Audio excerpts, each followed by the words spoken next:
Olá, prezados alunos do curso de Licenciatura em Matemática, professor Jeidson Barros, disciplina Leitura e Produção de Textos. É um prazer estar aqui com vocês na terceira aula, o terceiro encontro. Antes de iniciar essa aula, eu queria deixar um recado para vocês. Turma, a nossa disciplina é muito rápida, são apenas 8 semanas. Os encontros acontecem aos sábados, as aulas, vocês têm aí uma semana para resolver essas atividades. Infelizmente, eu não tenho como deixar essas atividades para um período posterior, porque eu preciso inserir essas notas no sistema e em função disso, em função de inserir essas notas no sistema, eu preciso cumprir os prazos. Eu sei que vocês estão com atividades, muitas atividades dessa e de outras disciplinas, mas é uma questão necessária, fundamental. Isso acontece bastante em todos os cursos e principalmente no final de período que a correria é maior, tá bom? Então, vamos fazer um esforço para que essas atividades sejam respondidas dentro do prazo, tá bom? Passadas essas informações, vamos à aula de hoje. A aula de hoje tem como tema a linguagem e construção do conhecimento, texto e textualidade. Nas nossas duas primeiras aulas, nos dois primeiros encontros, nós tratamos sobre conceitos de leitura e produção textual. Vimos alguns conceitos relacionados à leitura e à produção de textos. E, por ser um processo, hoje nós daremos início ao conceito de texto e textualidade para que, posteriormente, nós possamos entrar no universo dos gêneros acadêmicos. Então, percebam que, de fato, é um processo. Nós trabalhamos inicialmente a leitura, a produção de textos, vamos trabalhar o texto, tudo na teoria para depois partir para a prática. Revisando os conceitos trabalhados. Na aula passada, nós vimos alguns conceitos. O que, por que, como e quando lemos. Vocês perceberam que é necessário desconstruir essa ideia de que leitura ela se dá apenas em uma apropriação de livros clássicos. A sociedade requer que vocês leiam a todo momento. Seja um manual de instruções, seja um ônibus, um deslocamento que vocês façam. E que essa leitura é necessária que ultrapasse os limites do texto. Ou seja, vocês precisam construir o sentido nessa leitura, perpassar todo aquele valor existente no papel, construir sentido de fato. Deixei algumas charges e demonstrei para vocês na aula passada que havia uma crítica ali, uma crítica clara ao sistema político e ao comportamento das pessoas na pandemia. O fórum dessa semana foi justamente a construção do sentido. Vocês teriam que analisar aquela charge e perceber qual era a mensagem que estava ali implícita. E também passamos pelas implicações em destreza, em leitura e produção de textuais específicas. Para que vocês produzam textos proficientes, acadêmicos, é necessário que vocês leiam, para que vocês se apropriem desse e de outros gêneros textuais, não só o acadêmico, mas de outros gêneros textuais. A aula de hoje, ela é voltada para o estudo do texto, linguagem e construção do conhecimento, texto e textualidade. A aula de hoje nós veremos texto, o que é textualidade, coesão e coerência e fatores pragmáticos da textualidade. A aula de hoje é importantíssima para que vocês tenham noção de como escrever e de que maneira escrever. É essa relação entre texto e textualidade. Critérios de textualidade. Professor, tem uma coisa errada. No roteiro que o senhor passou, o primeiro elemento era o que é texto. Não há erro, galera. O conceito de textualidade está diretamente ligado ao conceito de texto. É o nosso primeiro conceito de hoje. Professor, texto e textualidade fazem sentido, estão ligados diretamente a isso? Sim. Você só tem um texto quando você tem textualidade. Professor, mas o que é textualidade? Veja só. Chama-se textualidade ao conjunto de características que fazem com que um texto seja um texto e não apenas uma sequência de frases. é necessário explicar e demonstrar. E eu vou fazer isso. Vejam só. O Brasil tem muitos problemas sociais, econômicos e culturais. O jogador Neymar Júnior viajou para a Europa, porque o meu amigo deu uma volta no meu carro. Mas grande parte da pobreza nacional é consequência da violência social, porque a vida sexual das pessoas deve ser responsável. E a fome é um problema mundial. E ninguém entendeu os motivos da viagem do jogador. Alimente-se sempre, Neymar. Por que foi viajar? Percebam que nós temos aí um aglomerado de frases, que não fazem sentido. Essas frases juntas não fazem sentido. Temos um texto? Não temos um texto. Temos um aglomerado de frases. Esse aglomerado de frases faz um texto? De forma nenhuma. Então percebam que para que nós tenhamos um texto, são necessárias algumas características que fazem com que esse texto seja um texto e não esse aglomerado aí maluco de frases. Vejamos essas características. Essas características foram definidas por Bouguerin e Dressler, 1981, livro deles. E essas características são coesão, coerência, intencionalidade, aceitabilidade, situacionalidade, informatividade e intertextualidade. Todas essas características contribuem, todas essas características concorrem para que um texto seja um texto e não um aglomerado de frases. Vejamos, então, cada um desses elementos. Começando pela coesão. O que é coesão?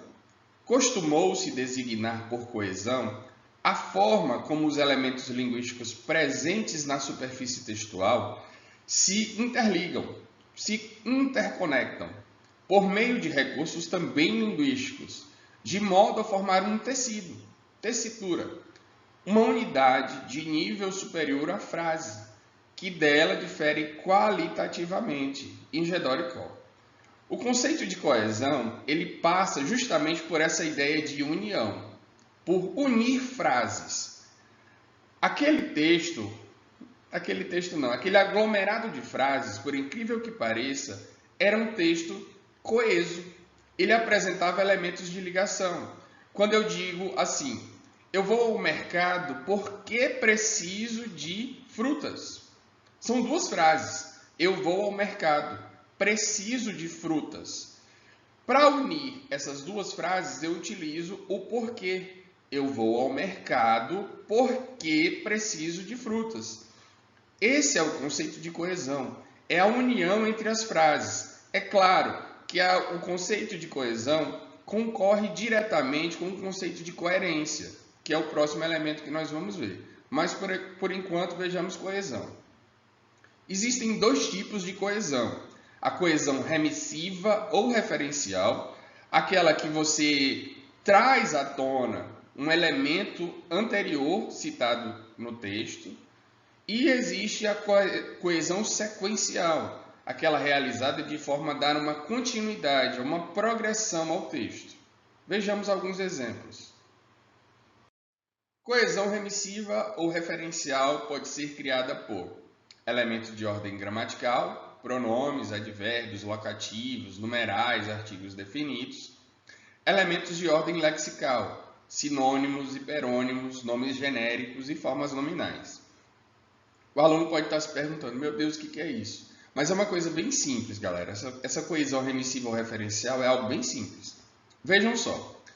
Quando eu digo assim, a aula de hoje teve a participação de muitos alunos.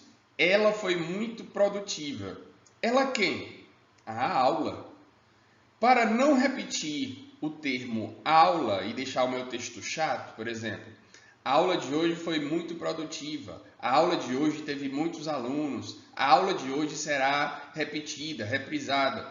Percebam que quando eu repito esse termo aula, a tendência é que o meu texto se torne muito chato. Para que isso não ocorra, eu faço a substituição. A aula de hoje teve a participação de muitos alunos. Ela aí não é um pronome? Ou seja, nós temos uma um elemento de ordem gramatical, uma coesão remissiva. Está retomando aquilo que foi citado anteriormente, por isso remissão. E temos ainda os elementos de ordem lexical. Podemos ter sinônimos, hiperônimos, nomes genéricos, formas nominais. Vejam só, o ônibus passou pela cidade e levou os alunos para o polo. O ônibus passou pela cidade e levou os alunos ao polo. O automóvel chegou muito rápido. O automóvel aí se refere a quem? Ao ônibus. Eu apenas substituí o ônibus por o automóvel. Eu utilizei um hiperônimo, ou seja, um nome maior. Automóvel poderia ser ônibus, poderia ser um carro, uma moto. Tudo isso é um automóvel. Então, percebam que nós temos aí essa qualidade de substituição, de trazer um elemento que foi citado anteriormente de uma outra maneira, de uma outra forma. Esse é um tipo de coesão que evita que nós repitamos os termos citados anteriormente e deixemos esse texto chato com essas repetições. Vejamos outro exemplo, Favela, do Jorge Pessanha e Paderinho. Numa vasta extensão, onde não há plantação, nem ninguém morando lá. Cada um pobre que passa por ali só pensa em construir seu lar. E quando o primeiro começa, os outros depressa procuram marcar seu pedacinho de terra para morar. E assim a região sofre modificação. Fica sendo chamada de a Nova Aquarela. É aí que o lugar então passa a se chamar favela. Percebam a análise. Quando eu digo numa vasta extensão, eu estou utilizando referência a uma região. Existe uma região, numa vasta extensão. Onde? Que lugar é esse? Numa vasta extensão. Lá, essa vasta extensão. Ali, vasta extensão. Essa vasta extensão será um lar, é um pedacinho de terra, é uma região, é a Nova Aquarela, é o lugar, é a favela. Todos esses termos se referem ao mesmo elemento. Não há uma repetição. Percebam que os autores, eles se utilizam de outros elementos textuais para definir essa vasta extensão. E nós podemos definir de duas formas. Nós temos os elementos de ordem gramatical e os elementos de ordem lexical. E é muito fácil definir. Quando eu pergunto a vocês, turma, extensão, o que é o conceito de extensão? O que é o conceito de vasto? Certamente vocês vão entender. Extensão, um lugar, um terreno, uma área. Vasto, é grande. Mas se eu pergunto para vocês, turma, o que é lá, ali? Fica mais difícil. Fica mais difícil compreender se não estiver dentro de um contexto. Essa é a diferença. Quando nós temos os elementos de ordem gramatical, eles não podem ser compreendidos de maneira isolada. Lá, ali. Não é possível definir sem que haja referência a um contexto. Já os elementos de ordem lexical, eles são possíveis de compreender mesmo de maneira isolada. Vasto, extensão, pedacinho de terra. Percebam como é possível compreender esses elementos mesmo de maneira isolada. Vamos agora a outro conceito que contribui para que o texto seja um texto e não um aglomerado de frases. Esse aqui também é muito importante, é o conceito de coerência. De acordo com Belgrand e Dressler, a coerência diz respeito ao modo como os elementos subjacentes à superfície textual entram na configuração veiculadora de sentido. Percebemos duas coisas. Que a coerência tem a ver com o sentido do texto e ela vai além dos elementos que estão presentes. Você pode ter, de fato, um texto coeso, mas um texto não coerente. E você pode ter um texto coerente e não coeso. Vejam só os exemplos. A escola possui um excelente time de futebol. Portanto, até hoje não conseguiu vencer o campeonato. Como assim? Faz sentido isso? Não faz. Nós temos um texto coeso, nós temos uma ligação entre dois elementos. A escola possui um excelente time de futebol. Até hoje não conseguiu vencer o campeonato. Nós temos um texto coeso porque há essa ligação entre essas duas frases. Essas duas frases são ligadas, portanto, que dá a ideia de finalidade, de conclusão. A escola possui um excelente time de futebol, portanto, até hoje não conseguiu vencer o campeonato. Beleza, nós temos um texto coeso, mas ele faz sentido? Ele não faz sentido. Se ele não faz sentido, ele não é um texto coerente. Para fazer coerência, nós temos que fazer jus ao que se espera do emprego dessas frases. Se o time possui um excelente time de futebol, o que se espera desse time é que seja campeão. A escola possui um excelente time de futebol, mas até hoje não conseguiu vencer o campeonato. O texto é coeso? É coeso? É coerente? É coerente. Nós podemos ter um time muito bom, mas que ainda hoje não venceu. Escuto muito as pessoas falarem, e nos noticiários que vejo, que uma das melhores seleções do Brasil foi a de 1982, mas a seleção não foi campeã. Percebam, nós podemos sim ter um excelente time de futebol. A ideia é que esse time seja campeão, ok? Mas ele pode não ser. E foi utilizado o elemento de coesão certo. A escola possui um excelente time de futebol, mas até hoje não conseguiu vencer um campeonato. Então nós temos um texto aí coeso e temos um texto coerente. No primeiro elemento nós temos até um texto coeso, mas não coerente, porque ele afirma, ele conclui que o time é excelente e que por isso não conseguiu vencer o campeonato. Ou seja, não faz sentido nenhum. Vejamos outros exemplos. O jogador do time foi eleito o melhor em campo, marcou 2 gols, contra, fez pênalti e foi expulso. Nós temos um texto coerente? De maneira nenhuma. Como é que o jogador pode ser eleito o melhor da partida, marcando 2 gols contra, fazendo um pênalti e sendo expulso? Não faz sentido. O que se espera é que o jogador do time seja eleito o pior em campo. E aí sim, o jogador do time foi eleito o pior em campo. Ele marcou 2 gols contra. Ele fez pênalti e ainda foi expulso. Pense aí. Esse aí estava com sorte. Vejamos outra característica, intencionalidade. A intencionalidade refere-se aos diversos modos como os sujeitos usam textos para perseguir e realizar suas intenções comunicativas, mobilizando, para tanto, os recursos adequados à concretização dos objetivos visados. Aqui nós temos uma palavra-chave, objetivo. Em sentido restrito, refere-se à intenção, vejam só, intenção do locutor de produzir uma manifestação linguística coesa e coerente, ainda que esta nem sempre se realize integralmente, em Gedoricó. O que é intencionalidade? Vou mostrar na prática para vocês. Requerimento.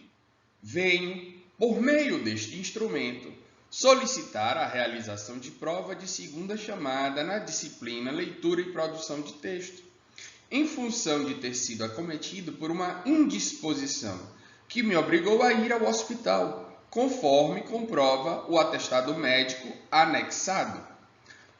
Para que finalidade vocês utilizariam um requerimento?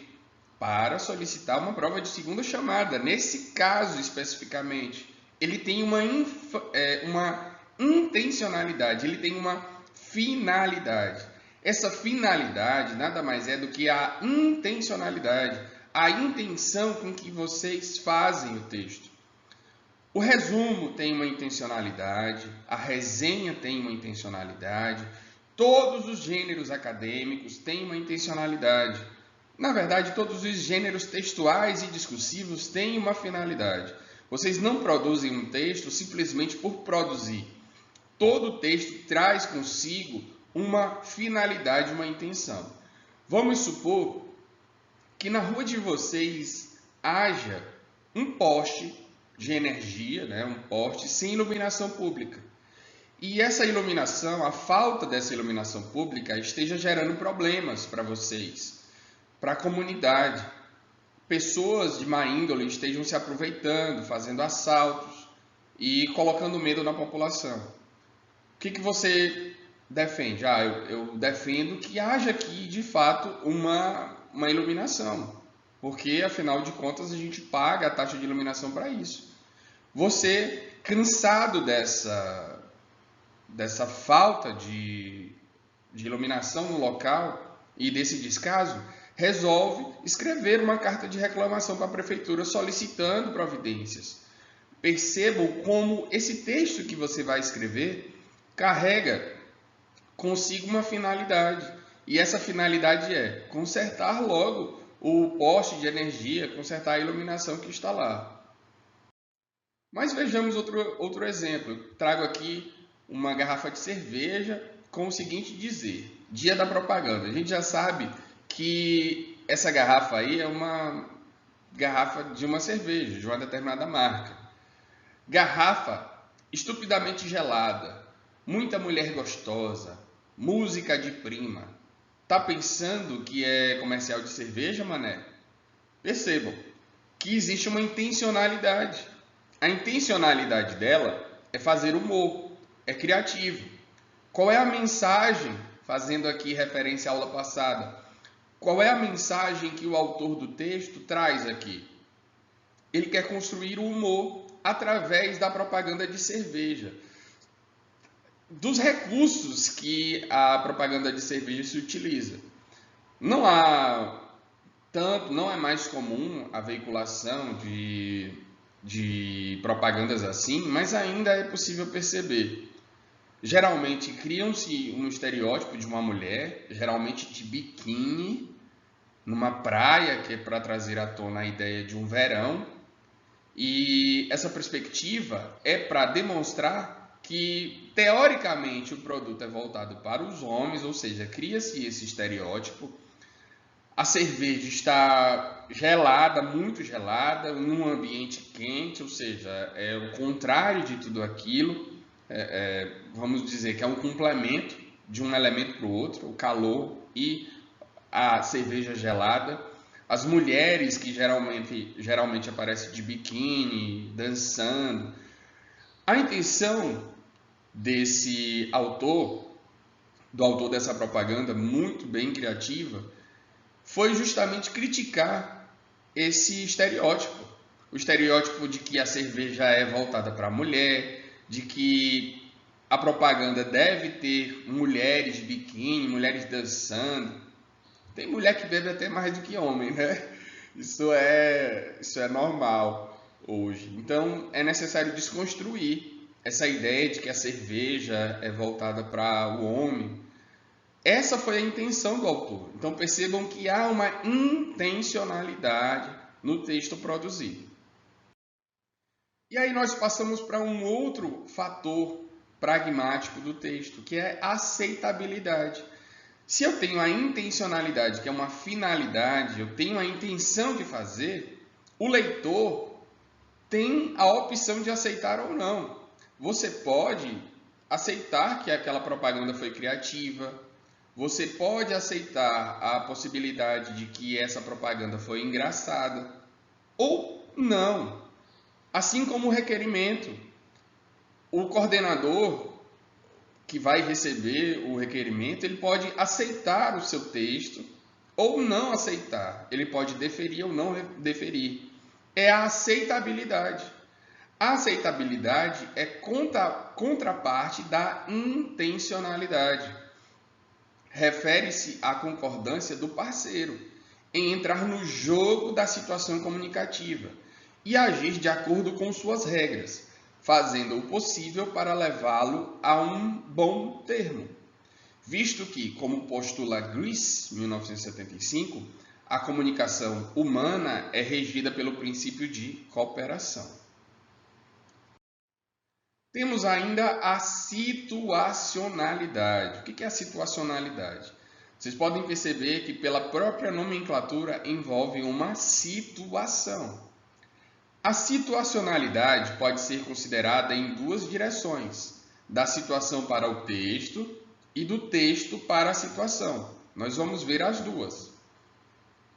A primeira considera os elementos que tornam o texto relevante para uma data, uma situação comunicativa, o contexto imediato, o entorno sociopolítico-cultural. E o segundo considera a reconstrução do mundo pelo produtor, de acordo com suas experiências, seus objetivos, propósitos, convicções, crenças, etc. E leva em conta os propósitos, as perspectivas e as convicções. Eu vou apresentar um texto para vocês e eu quero que vocês façam uma construção dele. O primeiro compromisso da professora Magali Lopes nesta quarta-feira foi voltar às lojas. Aconteceu que meu marido ganhou um livro que ele já tinha e meu filho ganhou um livro que não é do interesse dele, explica ela. De acordo com o Código de Defesa do Consumidor, a troca é obrigatória só em caso de defeito do produto e o problema tem que ser resolvido em até 30 dias. Agora, se o presente não agradou, já é outra história. O lojista é quem vai definir como a troca pode ser feita. A maioria faz essa gentileza com o consumidor de olho nos lucros. Pergunto a vocês, de que se trata esse texto? Vocês certamente devem estar construindo um mundo a partir do texto. Mas e aí? Esse texto fala sobre o quê? Ah, professor, eu acho que é uma matéria sobre o Dia do Consumidor. Ou a crise nas vendas. É possível definir? Vocês certamente estão aí construindo um mundo de vocês através desse texto. Mas eu vou dizer do que ele se trata. Vejam só. Saiba como trocar os presentes de Natal comprados pela internet. Então percebam que aquele texto que foi apresentado nada mais é do que um texto já padrão, que todo ano a gente se depara com reportagens assim, sobre as vendas de Natal e as trocas de presentes que não serviram. Agora foi possível criar um mundo, criar um contexto em cima. Ou seja, nós inicialmente partimos do texto para a construção do conhecimento e agora o conhecimento construindo o texto. São duas possibilidades. Belezinha? Vejamos agora a informatividade. Como o próprio nome diz, vem de informação, informatividade. A informatividade diz respeito, por um lado, à distribuição da informação no texto e, por outro, ao grau de previsibilidade, redundância com que a informação nele contida é veiculada. A informatividade, para deixar mais claro, é a possibilidade de você não ficar repetindo a mesma informação. Vocês já conversaram com alguém que fica sempre repetindo a mesma coisa, quer te contar uma história e fica sempre repetindo a mesma informação? É exatamente isso. É não entrar em redundância. Um texto informativo é aquele que traz informações novas e não fica repetindo aquela mesma informação. Vou trazer um exemplo prático aqui para vocês. Recentemente houve uma polêmica envolvendo o contexto das vacinas no Brasil. Houve a informação de que no Brasil foram utilizadas vacinas vencidas.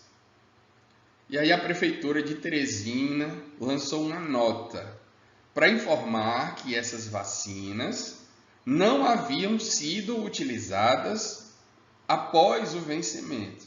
Mas vejam só a nota que a Prefeitura de Teresina lançou. Nota de esclarecimento. A Fundação Municipal de Saúde informa que em Teresina nenhuma dose de vacina foi aplicada com prazo de validade vencida. Coloca até em negrito. A Fundação Municipal de Saúde confere o prazo de validade de todos os imunizantes recebidos e realiza a aplicação conforme as orientações do fabricante. Em todos os frascos dos imunizantes constam os prazos de vencimento da vacina. Tá bom, parece normal, né? Mas eu vou ler essa nota para vocês sem pausa. Vou ler de fato essa nota. Nota de esclarecimento. A Fundação Municipal de Saúde informa que em Teresina nenhuma dose de vacina foi aplicada com prazo de validade vencida. A FMS confere o prazo de validade de todos os imunizantes recebidos e realiza a aplicação conforme as orientações do fabricante. Em todos os frascos dos imunizantes constam os prazos de vencimento da vacina. Percebam que não há o acréscimo de informações novas. É como se eu dissesse: Teresina não aplicou nenhuma vacina fora do prazo. Teresina confere o prazo de validade. As validades são olhadas sempre. As validades, elas estão colocadas. Nós olhamos os prazos de validade. Os prazos de validade estão no frasco. Percebam que não há nenhuma informação nova. Você poderia simplesmente pegar e dizer: a Prefeitura de Teresina vem ao público informar que as vacinas aplicadas no município são regidas de acordo com a lei e aplicadas dentro do prazo de validade. Pronto. Ou simplesmente trazer à tona: em função da polêmica envolvendo a aplicação de doses vencidas, a Prefeitura vem a público esclarecer que não foram aplicadas vacinas fora do prazo de validade. Pronto. Não precisa ficar repetindo o mesmo termo. Não há uma informação nova. Aqui simplesmente há uma mera repetição. É claro que eu improvisando aqui é algo que até pode acontecer uma repetição, mas vocês podem perceber que aí é uma nota escrita. E há uma clara diferença entre uma produção textual e uma produção escrita. Uma produção oral e uma produção escrita. Produção verbal escrita. Percebam que a oralidade ela é mais improvisada, enquanto que a escrita ela é mais trabalhada. Vocês podem perceber, vocês podem até fazer um teste. Falem uma frase ou conversem com alguém e tentem colocar essa frase no papel, que vocês vão perceber que vocês vão fazer adequações. E isso é próprio da língua. A língua traz essa característica. A oralidade ela é mais improvisada, enquanto que a escrita ela é mais trabalhada. Então essa nota ela não se justifica, ela é uma nota escrita, ela não é uma nota, ela não é um vídeo em que você está apresentando aqui de maneira improvisada. Ela necessitaria de um cuidado maior. Isso, galera, antes de passar para a próxima característica, ela passa até a ideia de um desleixo, que é o que tem aqui, a população tem sobre o prefeito atual. A gestão passada é como se ela fosse mais bem preparada e essa gestão fosse menos preparada. Cria-se até um estereótipo sobre o próprio prefeito, e aí a gente já vai até antecipando algumas aulas. Cria-se até um estereótipo sobre o próprio prefeito. O prefeito é um médico, possui até uma formação superior, respeitada, né, socialmente, é um médico. Todo mundo pensa, um médico, um advogado, coisa difícil, enfim. Não vou entrar nesse mérito. Mas é alguém com formação superior, de uma visibilidade social muito grande. Mas pelo simples fato de pronunciar, de utilizar as maneiras de maneira inadequada, ou de ficar sempre repetindo a mesma informação e não trazer algo de novo, cria-se esse estereótipo de que ele não sabe administrar e a prefeitura e as notas têm a cara dele, têm a característica, ou carregam a característica do prefeito. Então percebam como é necessário pensar, refletir sobre o texto, já que ele é uma característica que vai te espelhar. O texto é um espelho seu, é o seu espelho. Ele vai espelhar a sua imagem. Façamos o seguinte, então. Vamos colocar em prática essas características que nós acabamos de ver. Vamos colocar em prática para, de fato, analisar na vida real. Eu vou ler um texto aqui para vocês e vamos analisar esses elementos. Para um bom desenvolvimento de um indivíduo na sociedade, é necessário que o mesmo saiba discernir o certo do errado. No caso da criança, ela adquire esse conhecimento através do que seus pais, responsáveis legais, as ensinam. A Lei número 8.069, encontrada no ECA, Estatuto da Criança e do Adolescente, dá a garantia ao menor de que ele não será severamente punido, humilhado ou até mesmo ameaçado. Por um lado, isso é bom, pois muitos adultos extrapolam na hora de disciplinar a criança, tratando-a como objetos, sem vontade e ou sentimentos. Porém, a criança, até uma determinada idade, não tem total capacidade de entendimento, o que gera a necessidade, muitas vezes, de uma disciplina mais rígida, pois apenas o diálogo não adianta. Vejamos.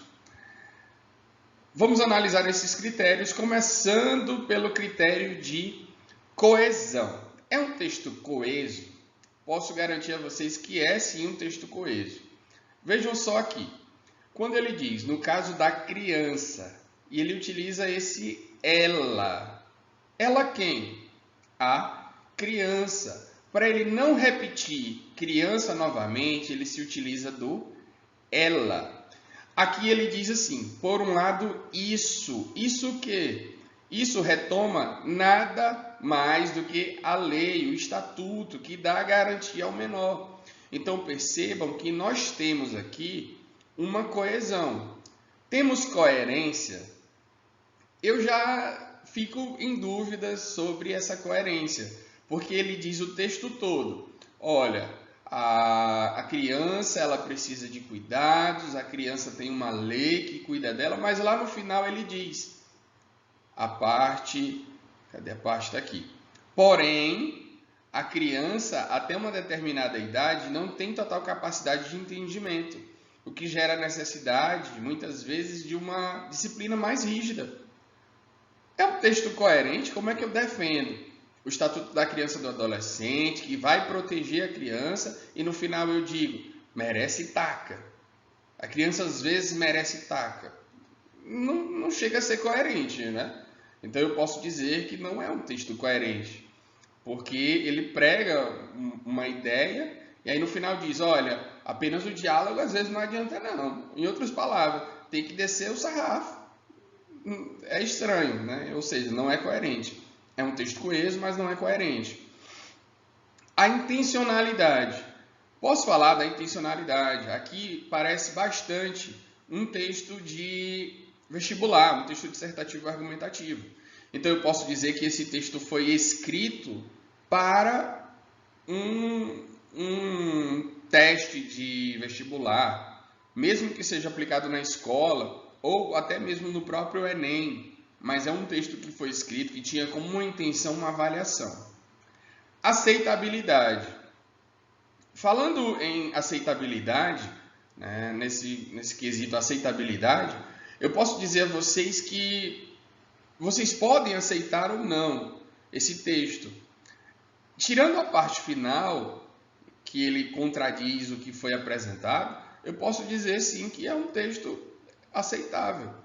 Situacionalidade. Em que situação? Qual foi o contexto?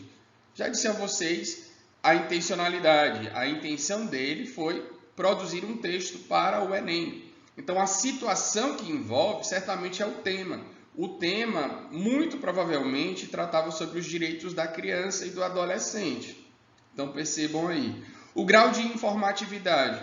Ele traz até um bom grau de informatividade. Ele traz informações sobre o Estatuto da Criança e do Adolescente, ele traz as garantias da lei relacionadas a esse texto. Então, eu posso dizer, sim, que ele traz um bom texto, ele traz uma boa carga de informatividade. Ok? Então, analisando esse texto, a gente percebe que ele carrega esses recursos, ele tem um grau de coesão aceitável, ele não chega a ser coerente porque ele se contradiz no final, ele tem uma intencionalidade voltado a um exame, muito provavelmente o Enem. A aceitabilidade, ele é um texto relativamente aceitável, apesar do final. A situacionalidade dele é uma situação, é um contexto de Enem, um contexto de avaliação, e traz também uma boa informatividade. Ele traz informações relativas, relevantes, né? Ele traz informações relevantes ao leitor. Apresento a vocês também a intertextualidade. Mas essa característica ela se difere um pouco das outras, porque ela não necessariamente precisa ocorrer no texto, ela não precisa ser explícita para que você tenha um texto de qualidade. E o que é essa intertextualidade? Intertextualidade é o diálogo entre os textos, ou superposição. É um tipo de composição que utiliza o outro texto como base, como referência, e pode ser feita por meio de citação, paródia ou paráfrase. Essa intertextualidade ela estará presente no artigo de vocês, certamente, porque vocês irão se utilizar de outros autores, de outros textos, para produzir o texto de vocês, ou seja, vocês irão dialogar com outros textos. É a intertextualidade. Mas uma maneira fácil de entender a intertextualidade é através dessa maneira aqui. Veja só. Vocês veem aí claramente os Simpsons. Vocês certamente reconhecem os Simpsons aí. Tá faltando até a Meg, né? Enfim. Mas vocês conseguem reconhecer essa imagem? Vocês sabem me dizer se essa imagem possui relação com outra imagem conhecida? Será se essa imagem foi criada do nada? O autor disse, eu vou criar essa imagem, vou colocar os Simpsons atravessando a rua porque eu acho bem legal, vou colocá-los na faixa de pedestre porque é o certo, vou colocar alguns carros ao fundo, um Fusca, vou colocar essa imagem para utilizar num quadro da minha casa. Será se essa imagem possui referência? Será se essa imagem possui dialoga com outra imagem? Quem conhece rock and roll aí, certamente deve saber que essa imagem possui uma intertextualidade. Mas com quem e com o que? Vejam só. Essa imagem possui uma intertextualidade, ela é uma cópia, na verdade, de uma capa do álbum dos Beatles. Vejam só que a característica, toda ela foi criada com base nessa capa de CD. Ali é uma cópia, ou seja, é uma intertextualidade. Aquela figura, aquela imagem dos Simpsons foi criada como uma maneira de trazer humor a essa capa que está eternizada. Então percebam que uma maneira clara de compreender a intertextualidade é entender e discutir, investigar a relação que os textos têm entre si. Aquela imagem dos Simpsons possui relação direta com a capa de CD dos Beatles, ou seja, eles carregam em si uma intertextualidade. Reescrita, retextualização. É claro que nesse processo de construção de textos, nem sempre nós vamos acertar de primeira. É necessário fazer e refazer para que o produto final seja e esteja de acordo com aquilo que a gente quer, aquilo que a gente espera. Você não vai sentar numa tarde e dizer, eu vou escrever aqui o meu TCC para concluir logo o curso de matemática. Aí você senta, faz logo de primeira, não revisa, entrega para o professor, diz, professor, estou aqui, concluí o meu artigo. Não é assim que funciona. Você vai escrever algumas vezes, você vai receber a orientação de reescrita com base nos critérios técnicos que envolvem esse gênero. Percebam que é um processo, você não vai fazer logo de primeira. Então é necessário entender esse processo de reescrita, esse processo de retextualização.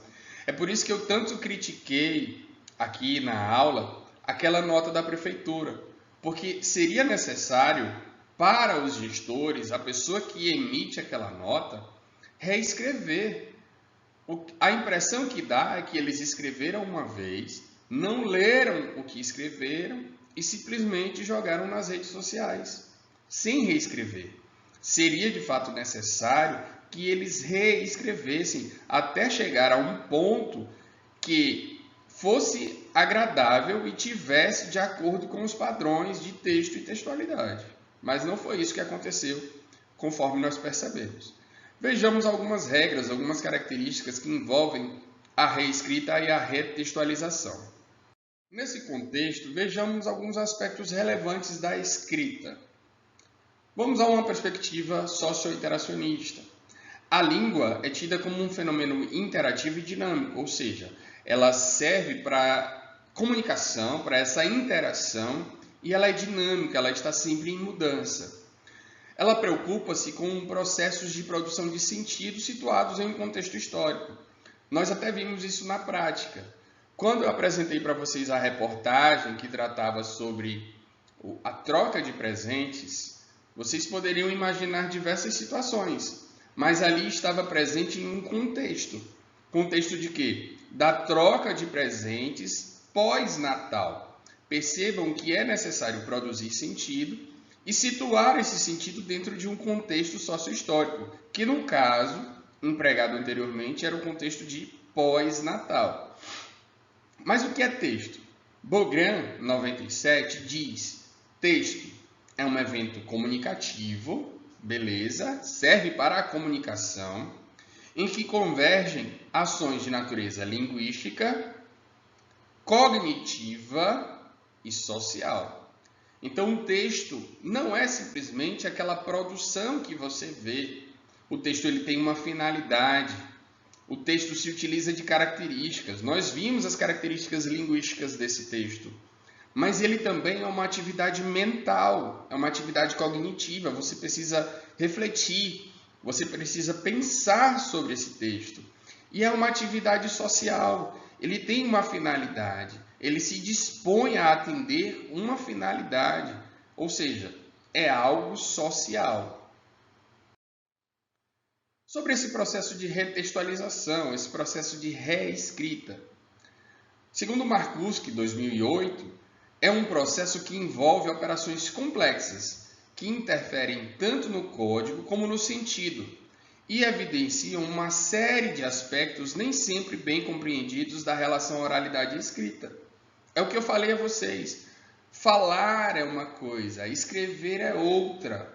Você pode falar, você pode produzir um texto, e esse texto, ele até requer, em alguns momentos, uma correção. Quando você diz, pensando melhor, aliás, vocês estão ali, nesse momento, fazendo uma correção sobre a predisposição de vocês.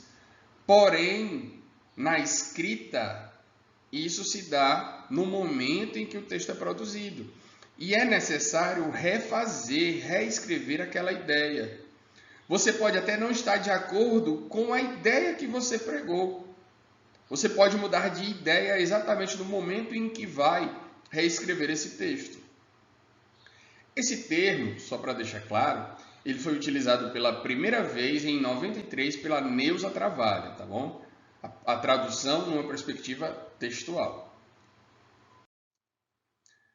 Quais são as atividades envolvidas na retextualização, na reescrita? Primeira coisa é a compreensão.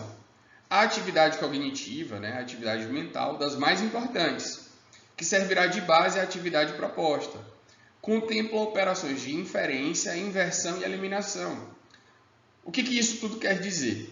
Quando você vai avaliar o seu texto, quando você vai reescrever, retextualizar, você certamente vai eliminar algumas palavras que você não acha adequada. Você vai inverter a ordem de algumas palavras. Você vai inferir que é necessário utilizar algo ao invés de outro. Todos esses processos, essas operações, elas vão fazer parte dessas atividades de retextualização. Isso é a parte de compreensão. Posteriormente, nós temos a parte de reformulação, a parte prática. São ações rotineiras realizadas por meio dos jogos linguísticos. E aí entram até os elementos de coesão nesse processo, de substituir palavras que vocês acreditam que não precisam ser utilizadas, ou se vocês querem dar uma nota mais científica, substituir um termo por outro. Eu posso até dar um exemplo para vocês. Outro dia, recentemente, estava vendo uma história de uma aluna. Essa aluna ingressou no curso de odontologia. E ela foi publicar uma nota. E nessa nota ela colocou febre ascendente. Isso me chamou a atenção, porque ela já está utilizando nota técnica, termos técnicos, melhor dizendo. Ela não utiliza mais ardendo de febre, por exemplo, coisa que eu poderia utilizar por não ser da área, vocês por não serem da área, mas ela, por ser da área, por ser da área da saúde, ela já se utiliza de um termo técnico, febre ascendente. Então, essa reformulação pode ter ocorrido na hora de ela lançar essa nota. E contemplam essas operações de acréscimo, de substituição e de reordenação que eu falei a vocês anteriormente. Afinal de contas, o que é o texto coerente? Vou trazer aqui algumas atividades práticas para que a gente possa compreender esse texto coerente. Talvez seja uma das características mais trabalhadas e mais necessárias na produção do texto acadêmico. Vejam só algumas atividades práticas para que nós lancemos a ideia do texto coerente. Algumas regras, claro, são necessárias. São criadas com o intuito de observar o texto, o sistema de regras subjacentes, ou seja, no texto nós vamos utilizar regras, e essas regras elas vão além daquilo que está colocado, levando em consideração a competência do falante e a capacidade que esse falante tem de produzir e de entender. Requisitos para o texto coerente e coeso: repetição ou continuidade, retomada de elementos no decorrer do texto, recursos linguísticos ou ideias que foram características que nós vimos, a progressão, que é o acréscimo de novas informações, que está diretamente ligado à informatividade. Quando você acrescenta novas informações, você está progredindo, ou seja, uma progressão. E nós temos ainda a não contradição, que entra na perspectiva do texto coerente. Lembram daquele texto que nós analisamos, que falava sobre o Estatuto da Criança e do Adolescente? No final, ele diz que as crianças merecem uma taca, popularmente dizendo. Nós vimos que não é um texto coerente. Por quê? Porque ele se contradiz. E para um texto ser coerente e coeso, ele não pode se contradizer, ou seja, ele tem que utilizar uma não contradição. Vejamos aqui um texto na prática. Tem como tema a violência social. A violência em nosso país está, a cada dia que passa, se acentuando mais. Isto devido a diversos fatores. Podemos o fator econômico, a ganância do homem pelo dinheiro, o desemprego dos pais, a falta de moradia, alimentação e educação impedem de criar seus filhos dignamente. Daí a grande violência da sociedade, o menor abandonado, que sozinho, sem ter uma mão firme que o conduza pela vida, parte para o crime ou roubo na tentativa de sobreviver. A falta de terra para os nossos índios, contribuindo assim para a extinção da espécie. A matança sem controle de nossos animais, a poluição de nossas águas pelas indústrias e a destruição das nossas matas em nome de um progresso, uma tecnologia importada a custo do sacrifício econômico e financeiro de nosso povo. Entenderam alguma coisa? É um texto. Pelas características que vocês viram na nossa aula, vocês já percebem que não é um texto. Ele traz até alguns elementos de coesão. Em alguns momentos pode até ser coerente, tem uma finalidade, uma situacionalidade, mas ele não é um texto, ele é um aglomerado de frases. Vamos colocar em prática aquele texto? Vamos tentar consertá-lo. O tema, violência social. A violência social tem acentuado no decorrer dos tempos, devido a vários fatores, como o desemprego, o analfabetismo e a discriminação social. A primeira causa que conduz vários indivíduos à violência é o desemprego, constante em nossos dias e que, sem terem condições de trabalho, ficam angustiados, deprimidos e partem para o assalto, sequestro com armas, ferindo homens inocentes e vítimas da revolta dos violentos. Já a segunda impede a valorização de várias pessoas dentro da sociedade, distanciando homens de nossa cultura e informação, tornando-os rudes, agressivos e levando-os a violentarem pessoas, tanto fisicamente como moralmente. Por último, a discriminação social leva à separação de classes, tornando prejudicados os humildes sem chance de integração social, que assumem papéis secundários e muitas vezes desprezíveis. O povo sente na carne e nasce um clima de rivalidade acentuada, que acarreta o ódio e, consequentemente, leva ao crime. Portanto, se levarmos em consideração essas três causas citadas acima, observaremos que são fortes e levam o homem ao desespero. Devemos superá-las através da conscientização dos problemas, resolução dos mesmos, acabando com as limitações sociais e fazendo justiça à massa popular. Quero deixar claro para vocês que nenhum dos textos é de minha autoria, são textos coletados de alunos que fizeram o Exame Nacional do Ensino Médio, o Enem, e eu trago para vocês a comparação entre esses dois textos. O tema é o mesmo, violência social. Percebam como o primeiro texto ele é colocado de maneira totalmente aleatória, não há uma organização desse texto. É difícil compreender, é um aglomerado de frases.